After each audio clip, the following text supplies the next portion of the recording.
Assalamualaikum warahmatullahi ta'ala wabarakatuh. Saya Hosinatun dari Program Studi Sosiologi Agama, Fakultas Usuluddin dan Pemikiran Islam, UIN Sunan Kalijaga, Yogyakarta. Sebelumnya yang saya hormati Bapak Muhammad Alwi selaku pengampu mata kuliah Ulumul Quran pada pagi hari ini.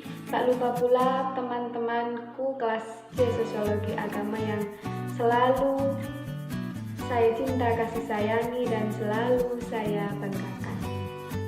Maka pada kesempatan kali ini saya akan mempresentasikan makalah Ulumul Quran saya dengan tema kitab tafsir klasik.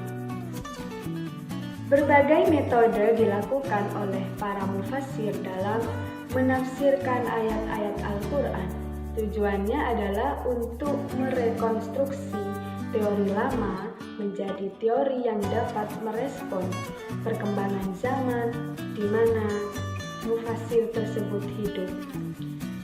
Di dalam makalah ini, saya hanya membahas beberapa kitab tafsir klasik yang sangat terkenal, yaitu diantaranya Tafsir Jami Al-Bayan fi Tafsiril Quran karya At-Tabari, Tafsir Ahkam Al-Quran karya Al-Jahsyash, Tafsir Al-Kasyaf karya Al-Zamakhsyari, dan Tafsir Al-Quranul Azim karya Ibnu Katsir. Pertama, mari kita bahas Tafsir Al-Jami Al-Bayan fi Tafsiril Quran karya At-Tabari, yang mana tafsir ini terkenal dengan sebutan Tafsir bi Al-Maqsud, karena Tafsir At-Tabari tidak lepas dari tafsir, dari tarikh dan fikih. Adapun penafsirannya menggunakan riwayat-riwayat hadis. Meskipun dikatakan sebagai tafsir fikih, tetapi Tafsir Jami Al-Bayan tidak terjebak dalam taklid dan masalah fikih yang kemudian menimbulkan perpecahan. Dengan kehati-hatiannya, At-Tabari juga menggunakan metode tahlili. Apakah metode tahlili itu? Metode tahlili ialah ia menjelaskan atau merinci kandungan-kandungan ayat Al-Quran sesuai dengan urutan surah yang ada di mushaf. Artinya tidak menabrak ayat Al-Quran. Kitab Tafsir Jami Al-Bayan dikatakan sebagai kitab induk tafsir daripada tafsir-tafsir lainnya. At-Tabari merujuk kepada Al-Quran dan hadis Nabi dalam menafsirkan ayat Al-Quran. Interpretasi ini digunakan dalam dua fungsi.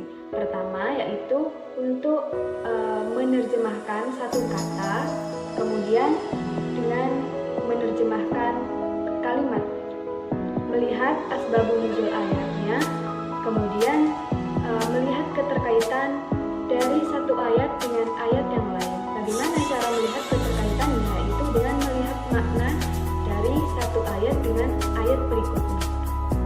Kitab tafsir yang keempat yaitu Kitab Tafsir Ahkam Al-Quran karya Al-Jahsyash.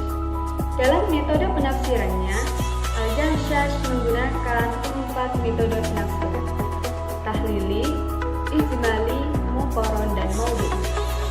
Tahlili adalah menjelaskan atau menafsirkan ayat Al-Quran secara terperinci, sementara ijmali adalah menjelaskan ayat Al-Quran secara global atau umum. Muqaron adalah membandingkan pendapat-pendapat mufassir sebelumnya, dan yang terakhir itu ada maudhu'i, yaitu menggunakan ayat-ayat Al-Quran dalam menyelesaikan suatu permasalahan. Sama dengan Tafsir Jami Al-Bayan, kitab tafsir ahkam ini bentuknya juga kitab tafsir bi Al-Maqsud, yaitu merujuk kepada Al-Quran dan hadis-hadis Nabi. Sementara corak dalam tafsir ahkam ialah fikih dan hukum, yang mana dapat dibuktikan bahwasanya dalam kitab tafsir ahkam itu banyak mengaitkan ayat-ayat Al-Quran dengan permasalahan hukum. Kitab tafsir yang ketiga itu kitab tafsir Al-Kasyaf karya Al-Zamakhsyari. Kitab tafsir yang dikarang oleh Al-Zamakhsyari ini menggunakan metode dialog, yang mana di dalam kitab tafsir tersebut selalu menggunakan in qulta, yang artinya apabila kamu bertanya, dan selalu mengawali penjelasan dengan kata qultu, maka saya menjawab. Ini menggambarkan seakan-akan mufassir berbicara atau berdialog atau bertatap muka dengan seseorang untuk menjawab pertanyaan-pertanyaan. Dalam penafsirannya, kitab yang dikarang oleh Al-Kasyaf ini, oleh Al-Zamakhsyari ini, tidak jauh berbeda dengan kitab-kitab tafsir sebelumnya dalam segi bahasa dan semacamnya. Tetapi perbedaannya di corak penafsirannya, yaitu Al-Zamakhsyari menggunakan corak birroi, artinya ia menggunakan pendekatan balaghah, bayan, adab, nahwu, dan sharah. Kitab tafsir yang terakhir yaitu kitab tafsir Al-Qur'anul Azim karya Ibnu Katsir. Sebagai seorang murid, sebagai seorang santri dari Ibnu Taimiyah, ia mengikuti jejak gurunya, yaitu menafsirkan Al-Quran dengan metode bil maksur.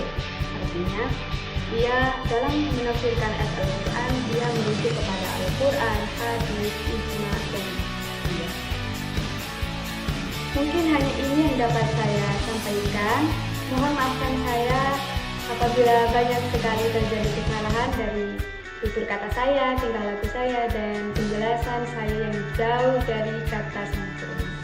Mari kita lanjutkan dengan sesi tanya jawab, dan saya membuka sesi tanya jawab ini dengan 3 penanya saja. Silahkan langsung PC saya, dan mohon maaf kepada teman-teman yang tidak kebagian untuk bertanya, dan saya sangat meminta partisipasi kalian semua untuk membantu saya menanggapi pertanyaan-pertanyaan dari teman-teman nanti.